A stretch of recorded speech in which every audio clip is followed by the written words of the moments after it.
We've been talking about having a conversation and, about energy and diversifying our energy sources and looking at how clean but reliable our energy would be. And those two words, must clean be reliable or must reliable be clean? More importantly, what is clean? What is clean and what is reliable? Yeah, what's all that conversation? Now, we are joined by Justus Wabuyabo. He is the Acting Chief Executive Officer of the Nuclear Power and Energy Agency. Good morning, Justus. Morning, and thanks for having me. Karibu sana to Kenya's biggest conversation. Asante sana. That is the hot seat of the Situation Room. Okay. It is not radioactive, though. It is safe. Thank you. It's safe for. Now, City has the day's proverb, and this week's proverbs are from the Republic of Burundi. All right, which has two capitals. Yes, essentially. There's a political capital and economic capital. Right. The political capital is called Gitega. The economic capital is called Bujumbura. Right. You cannot hide the smoke of the hut you set on fire. You cannot hide the smoke of the hut you set on fire. Not possible. Justus, do you get what he's talking about? No clue. But let me try. Please. Is it love? Okay. Now, See? good thinking. Yeah. The beautiful thing about your opinion is that you can't be wrong. Yes. So, let's go with love. Elaborate on what you mean. Heart. If you're a man and you meet a nice girl and unamwingiza box and then you scatter, you cannot hide what will happen after that. Kitakuramba. Okay. You see? Set it on fire? You said hut. He heard heart. Precisely. And I also said not hat. It is not. Okay, we won't go there. But it works. It works Beautifully. wonderfully. Yeah. Yes, it is. I mean, the analogy, it's giving it life. Kabisa. You joke around with a member of the human race that we refer to as female. Joke with her heart, as in Heart. Sorry, Eric, there is the influence of the other one, not heart. Heart. Where? And then as, I guess, scatter. Where? So you think. Utakipata. Utakipata. All right. So which hut are you talking about, though, City, in your proverb? My proverb, Yeah. I'm speaking of HUT.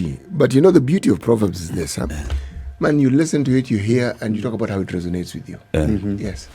And I like that analogy. Okay. Yes. It still applies, even with HUT. Oh, it does. applies. In the It applies. In the interpretation of the proverb, Yes. the hut that you set on fire, Yes. nyumba ambayo umewasha moto, could still apply with, ambers of love. Oh, how very true. Wow. How very true. Yes. Something lyrical, small. Sindio? Yeah. So Justus, welcome.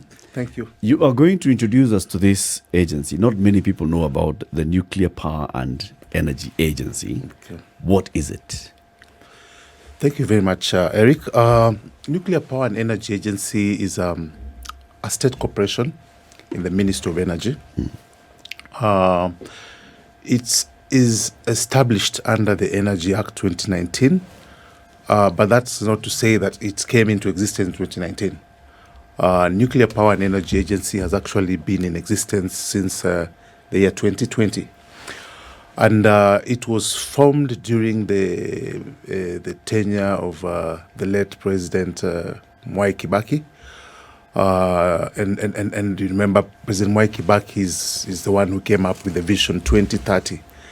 And of course, Vision 2030 had three critical pillars. And the relevant one for us is the economic pillar. And under the economic pillar, there were certain things that were supposed to be done. For example, the SGR that we all know about was supposed to be electric. There were many industries that were supposed to be set up. Many things were to be done to move this country into a a developing country. And obviously, as that was being thought out, his advisors then told him that, hey, how are we going to power this growing economy? And then they started thinking about the sources of energy in the country.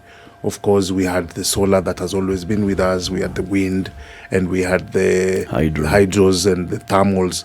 And then the question is that we need a baseload power, reliable power that can go on without, blackouts and so forth. And then they looked around and said that the sources that we have are very good and wonderful, but then when we look around and we see the industrialized countries, they have one thing that ticks. Look at America, look at China, look at France, look at Britain, look at Korea, and all these kind of countries. There is something that they have that they know that when they have it, they will run the economy without any stoppage. And then advice was given that let's consider incorporating nuclear as part of our energy mix. And that proposal was taken on board. And then they started moving around and understanding how are we going to achieve this. Then according to international law, when you want to introduce nuclear as part of your energy mix, there are certain milestones or steps that you have to go through. They're called it's called the milestone approach, which actually recommendations that are set by the International Atomic Energy Agency. The International Atomic Energy Agency is a specialized agency of the United Nations that deals with all these nuclear issues. So they gave recommendations of the steps that we have to go through, and there are 3 critical steps. First is that you make an informed decision to incorporate nuclear. And then you move on to preparatory stages where you do the planning. And then finally, you do the bidding and sending out bids and starting the construction process. And eventually now the unveiling or the starting of the plant to power the country. So those are the initiatives that this agency has been doing from 2010 up to now. And some of the milestones that have been achieved under this regard is that we have been able to do the feasibility study for the nuclear power program to understand how it will work. And then we have also carried out what is called the strategic, environmental and social assessment exercise to engage the Kenyan people and to engage other stakeholders, the executive, parliament, and all these other relevant stakeholders to understand how we will be able to raise funds for that project. And another activity that has been done is that before you start that exercise of utilizing nuclear technology to generate electricity, you must have an appropriate legal and regulatory framework in place.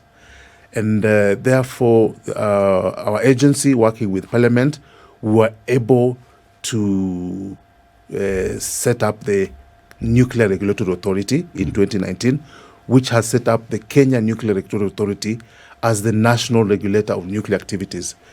Put it simply, is that Kenya Nuclear Regulatory Authority is like the NEMA of nuclear issues in the country. So that regulatory environment has been done. We are still working on the legal framework to make it complete, because beyond setting up the national framework, you have to align yourself with the international framework as well. Because as they say, a nuclear accident anywhere is a nuclear accident everywhere. So you have to align your legal regime to the international regime.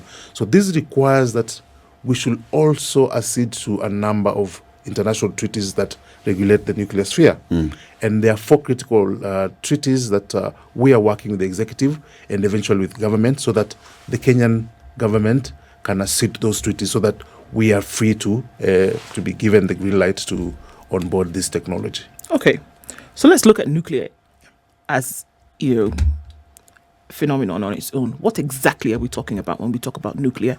It's a bit, amorphous for a lot of people to understand. Where does it come from? What is it about? What kind of energy do we speak of? Thank you very much. I'm a lawyer, so physics was not very my forte, but I like physics. but I'm going to make it very simple. I'm going to make it very simple. You remember the atoms and the protons and the neutrons, and they're supposed to be splitting, but let's not go there. It's very simple that through that process,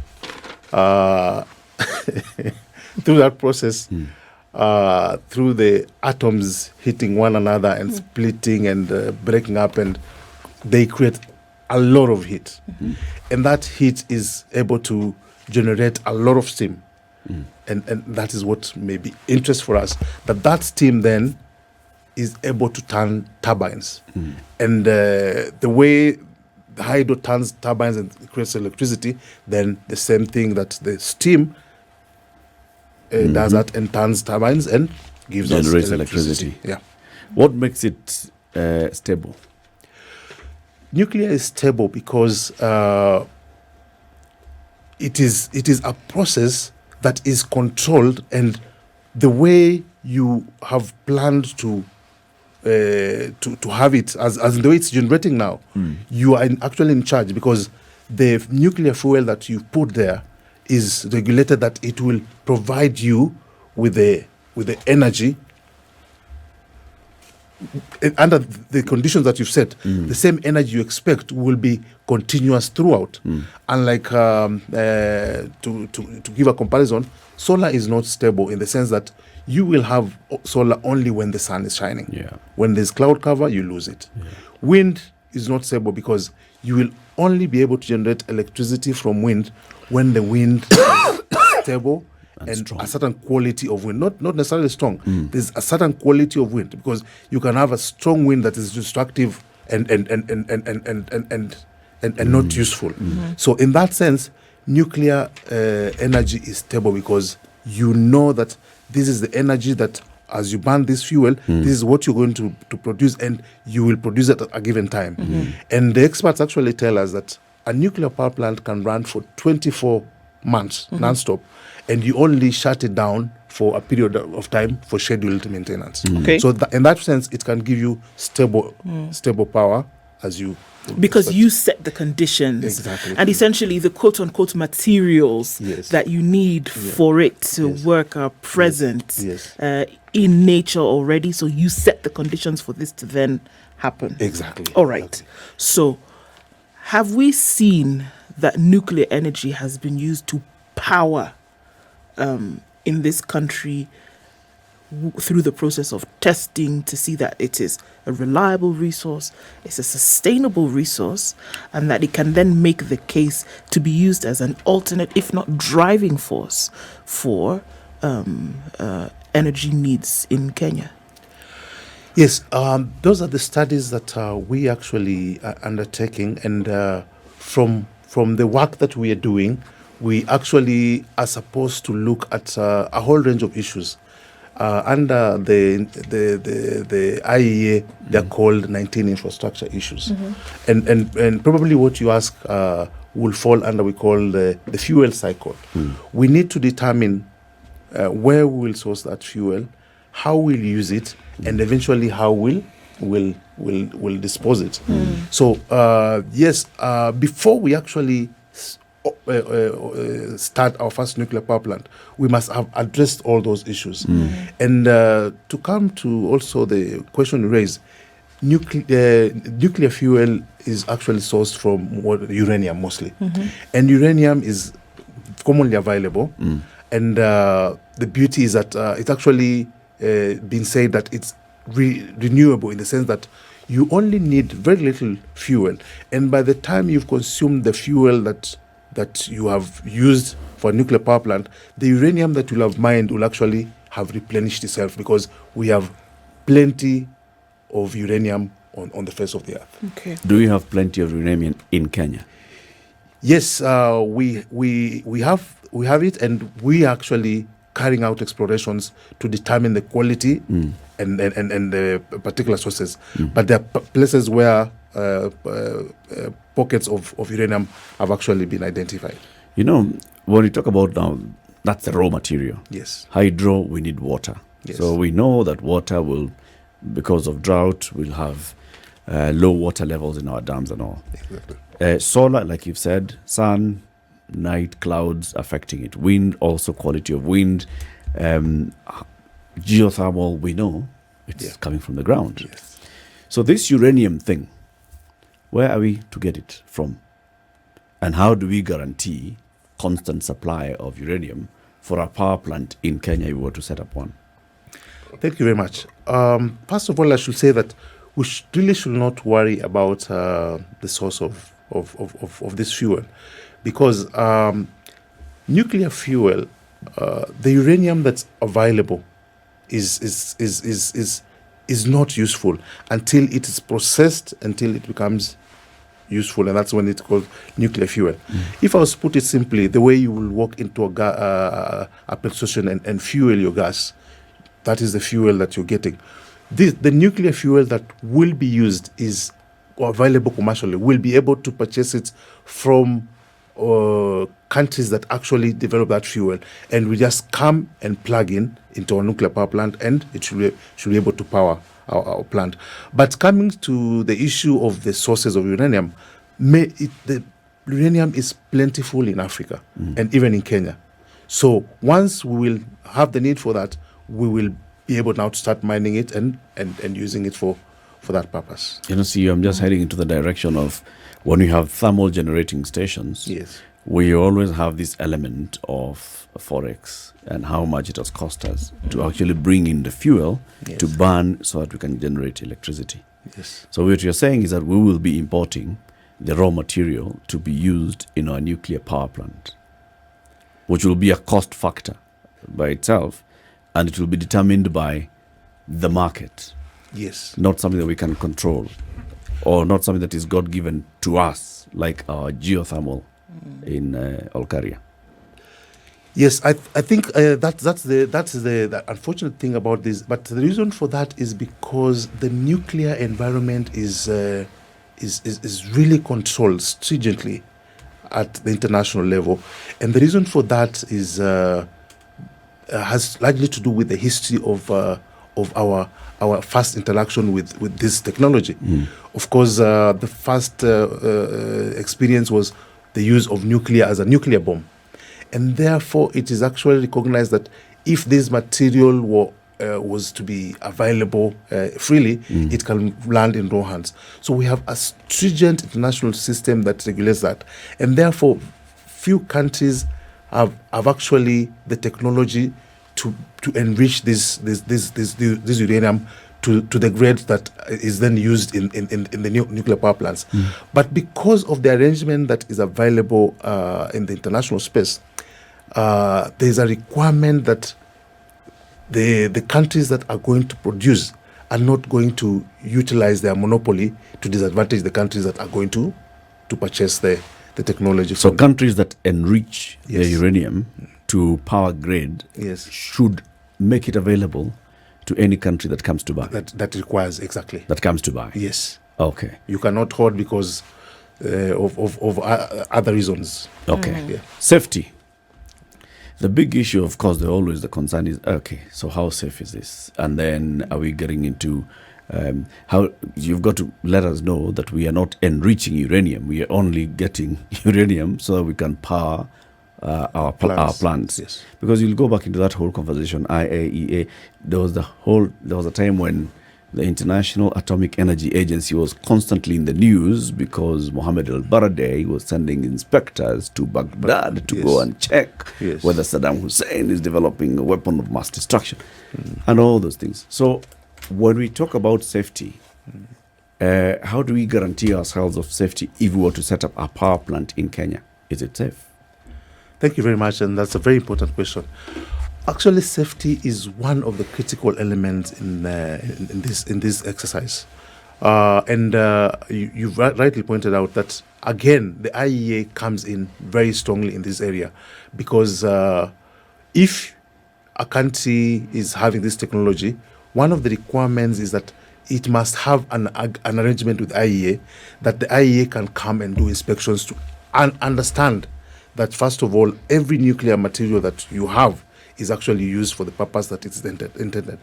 According to international law, there are only 5 countries that are called nuclear weapon states that are allowed to have nuclear weapons.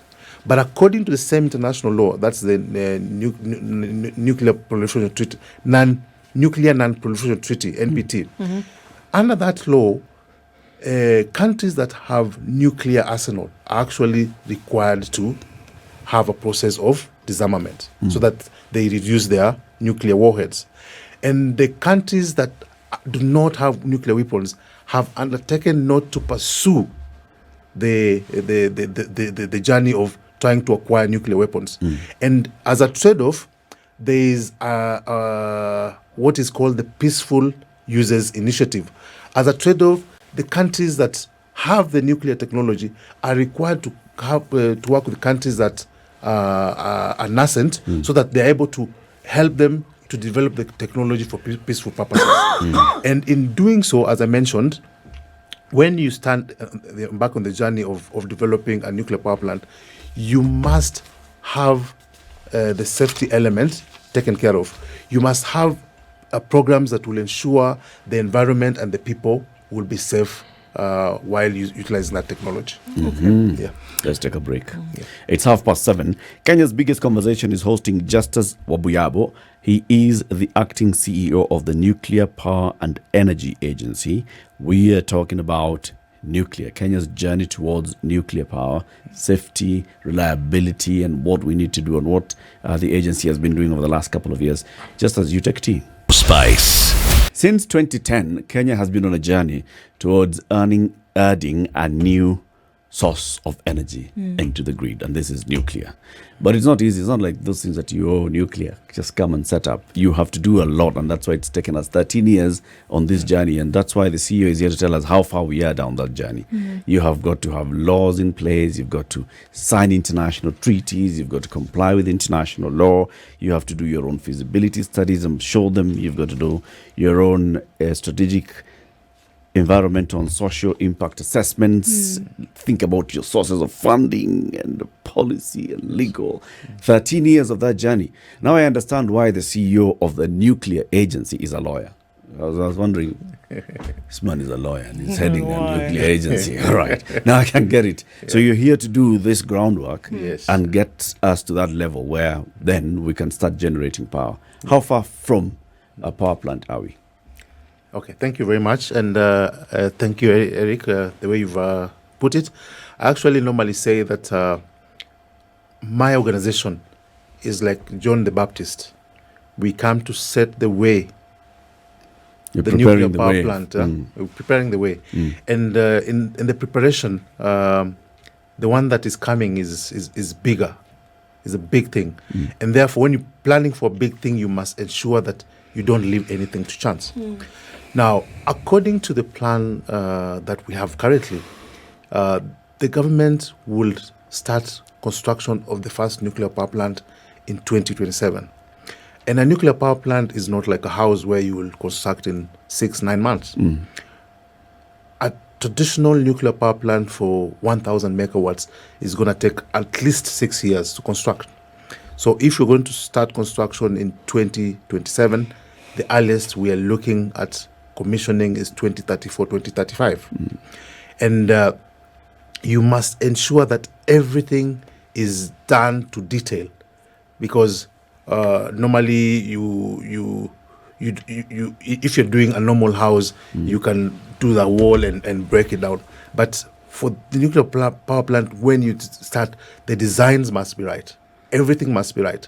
Every concrete that you're going to pour, you will not have an opportunity to come and remove it, because it is special concrete and of very high quality, and you don't want to take any chances.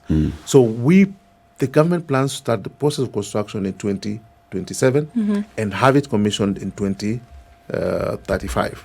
Okay.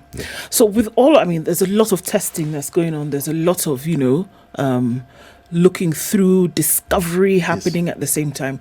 One of the issues with energy in Kenya is the cost of it. Yes. So then when you take it from this big cloud of energy and then you reduce it into usable pieces for the people who use them, whether it's at industry level or at home. Yes. And the cost of this power has been increasing steadily. Yes.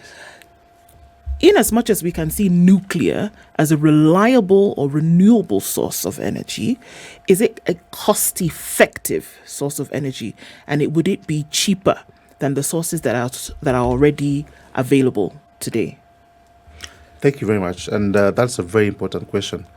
To just be straightforward, is that a nuclear power plant is an expensive venture. At the beginning, we must, as a country, be willing to put in a lot of money. The estimates currently are that the proposed nuclear power plant, looking at what other countries that have delivered such a program have had to expend, like the UAE, which commissioned their first plant last year, and Egypt, who are about just to finish their power plant and should be commissioning it anytime. We estimate that a 1,000 megawatts plant will cost to the tune of 500 billion Kenya shillings. And that looks like a lot of money, and it's a lot of money. But let's take a step back and ask ourselves that this money is not going to be expended in 1 year or a short time. It's about 6 years.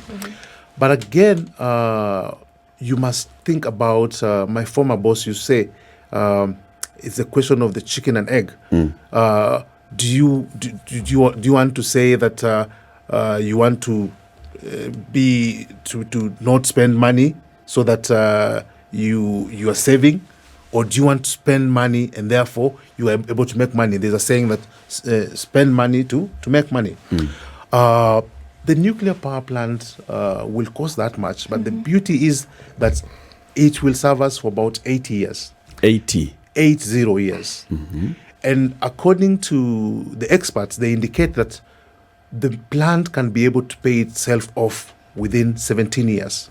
Okay. So the remainder of the year, you have really a bonus. Okay. That's about 63 years. And then what are some of the things that this will do? And I like the question you raised. It will be able to bring the cost of power down by 75%. Because nuclear power, as I've already said, beyond being reliable, is very affordable. And the result of that is that we will be able to attract investment. A lot of industries that moved away out of Nairobi will be able to come back. And by coming back, they will be able to generate more jobs. They'll be able to do commodities value addition, so that we no longer export raw materials, but we actually export finished products. And coming to your question about forex exchange, we'll actually be able to keep more dollars and actually bring more dollars at home than spending dollars outside the country. So nuclear will actually be the game changer for this country. And the Chinese actually did that. And the Europeans, of course, have had this technology for a longer time. The Americans have had it for a longer time. The Koreans have also incorporated it.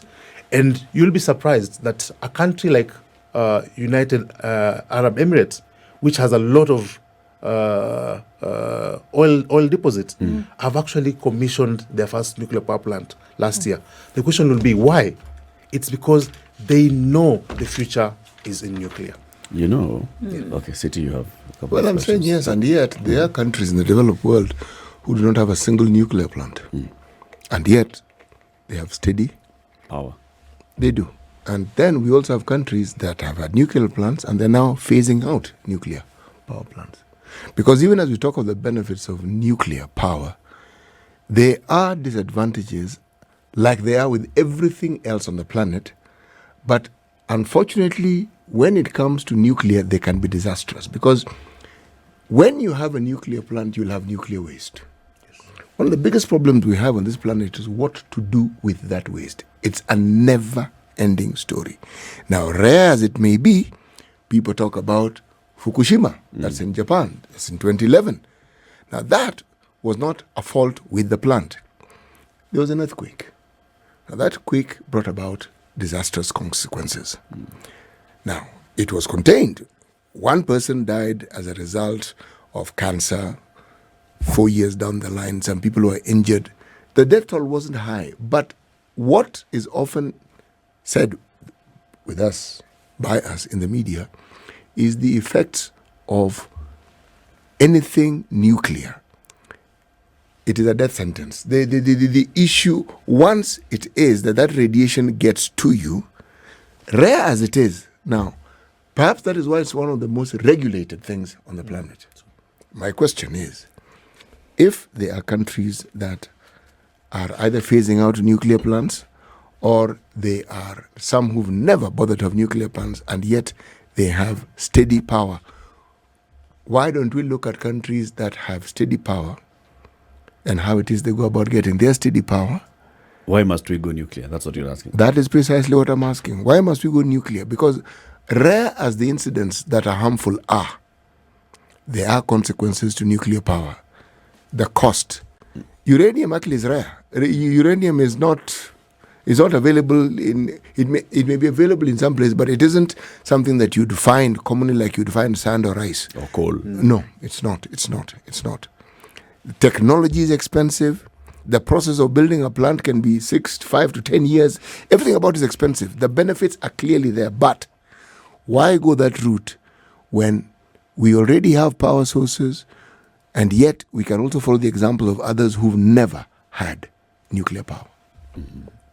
Thank you very much, Charles, and that's a very good question. And you actually go through the issues very well. But I will say this: the countries that you talk about that are phasing out nuclear power plants, actually, there are reasons for that. There are political questions, and that is why nuclear requires a conversation. And I'm happy that we're having this conversation. And I think the country you have in point is really Germany.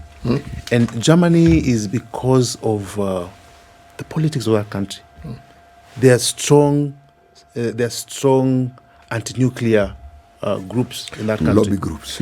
Lobby groups. Yesterday, the owner of X, the former Twitter, Elon Musk, has said that if Europe has not seen the reason for nuclear, this is the time. Germany is actually in a very, very sorry state in terms of the energy needs. And a lot of their companies, including Mercedes-Benz, a signature company, are considering moving to other locations because of energy sources. And Germany might have been doing that because they were hoping to get energy from Russia. Look at where they are. We know how that works. With the Nord Stream. Yes. And what kind of energy were they looking for?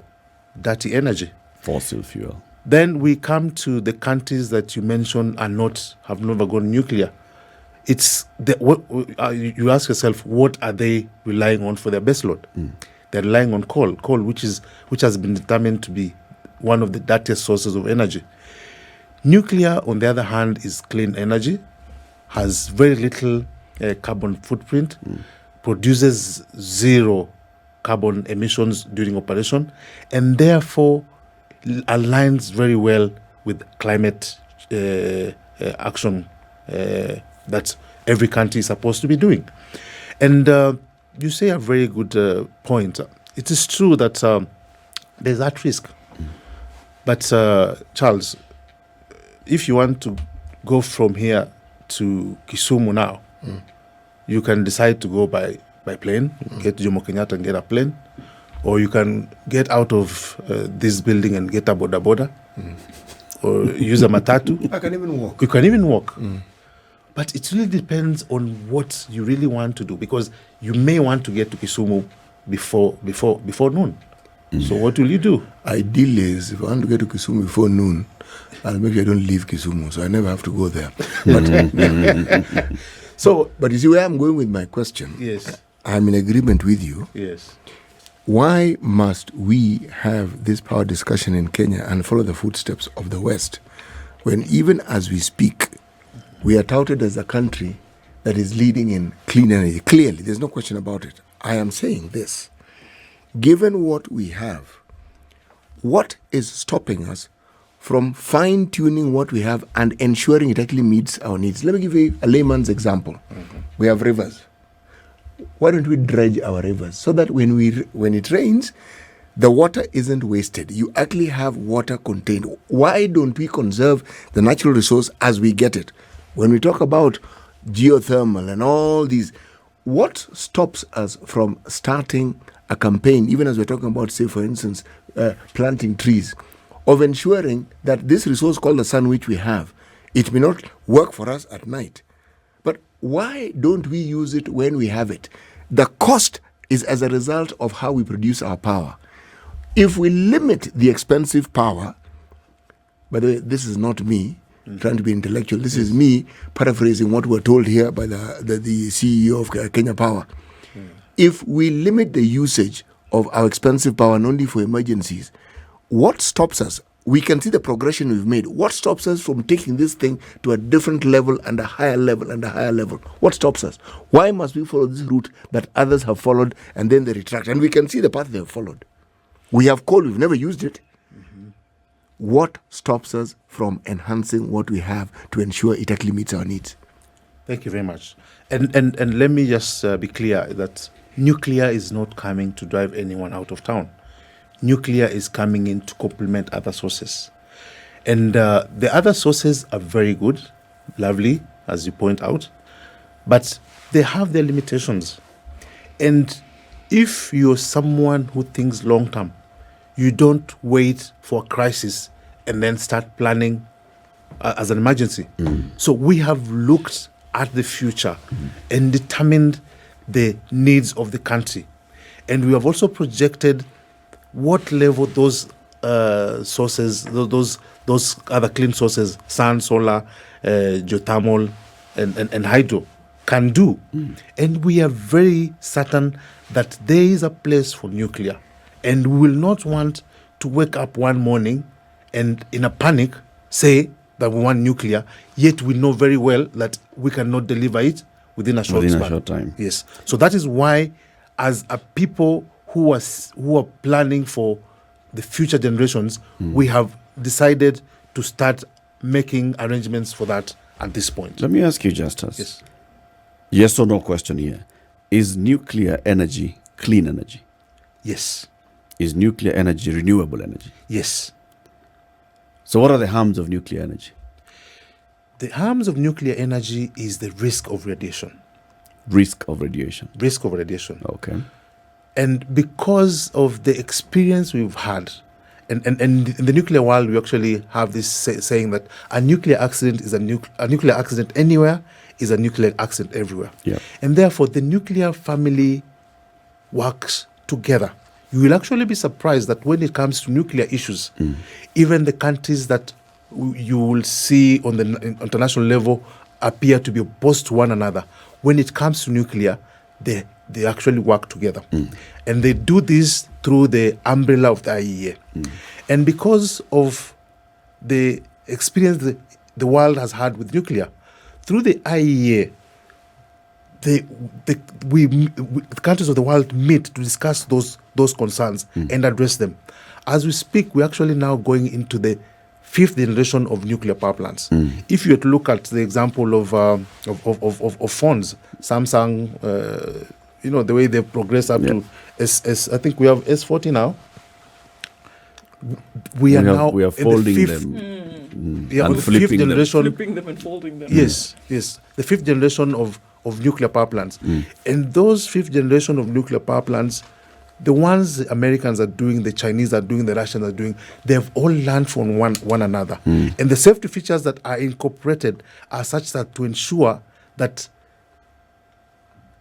no other accident will happen that will result in that. Okay. Even the Fukushima example, the lessons that were learned from that, and the plans that are being developed have that in mind, that what if that happens? what should happen to ensure that Another there is no question. outfall. Are any of these major superpowers developing nuclear plants as we speak?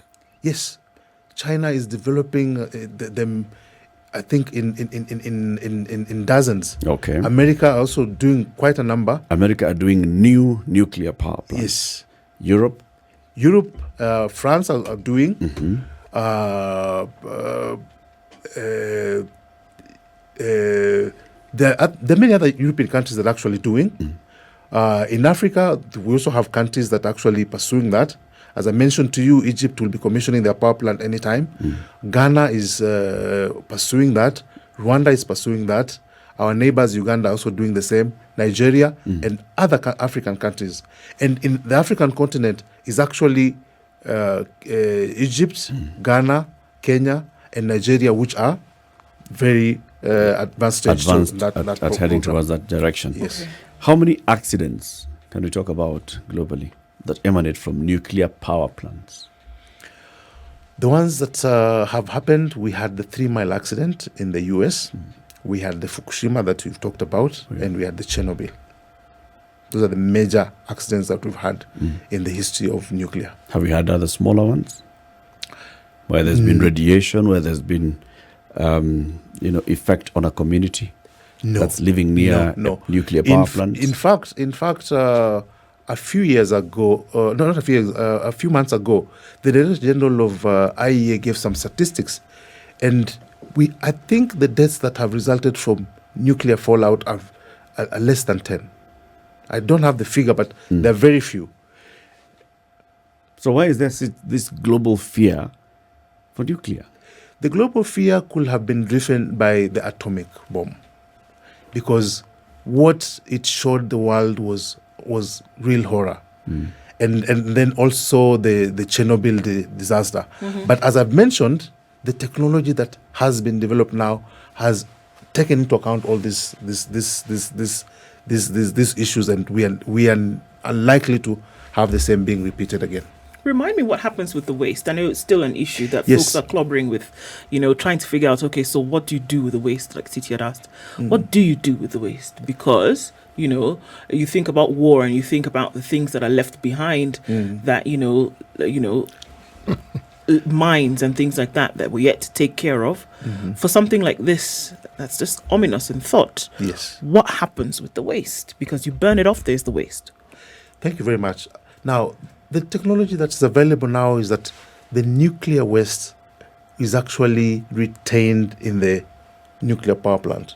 We have what is called nuclear fuel waste pool. They're actually kept there for a while, and during that time, as I mentioned, the plant will live for 8 years. After it has been used, it keeps on reducing its radiation ability, and that question has actually been weighing on the minds of experts. And today, they have found what are known as permanent depositories for the nuclear waste. After the waste has been used and has stayed in the waste pool for a number of years, they are then collected and taken to permanent depositories, which are deep down in the rocks. And this technology has been developed in Finland and Germany. Your agency is called the Nuclear Power and Energy Agency. Correct. Why power and energy? We are Nuclear Power and Energy Agency because of the mandate that we have. We are supposed to be the nuclear energy program implementing organization for the country. But also, we deal with other aspects of energy needs of this country, because we are also mandated to carry out research and capacity building for the energy sector. So the agency is also responsible for working with other energy sectors to carry out research for other energy solutions, and also to develop capacity for the energy sector. So you're also involved with things like when you talk about radiation, cancer treatment and such. Are you involved with it? Yes, and that's why we are called Nuclear Energy Program Implementing Organization. We work with other agencies And I was on your TV yesterday, and we were discussing this. Nuclear technology is used in other fields. Nuclear technology is applicable in medicine. Nuclear technology is applicable in research and training. Nuclear technology is applicable in industry. Nuclear technology is used in agriculture and food security, and many other spheres. In the area of health, nuclear technology is used in diagnosis of diseases like cancer and their treatment. In agriculture, it is used in developing crop varieties that are resistant to drought and diseases and are high yielding, and also to develop animal feeds, and therefore so that the animal feeds have high nutritive value, so that the animals provide good produce.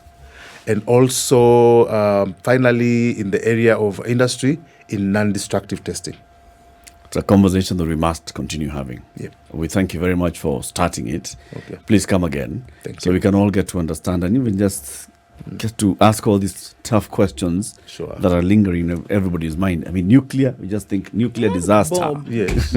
Bomb. Thank you for having me. In Alipuka. Justus Wabuyabo is the acting CEO at the Nuclear Power and Energy Agency. He's been our guest this morning. Keep it here for more conversations coming up in the next hour. Good morning to you. It's 8 a.m. This is the Situation Room, the only way to start your day.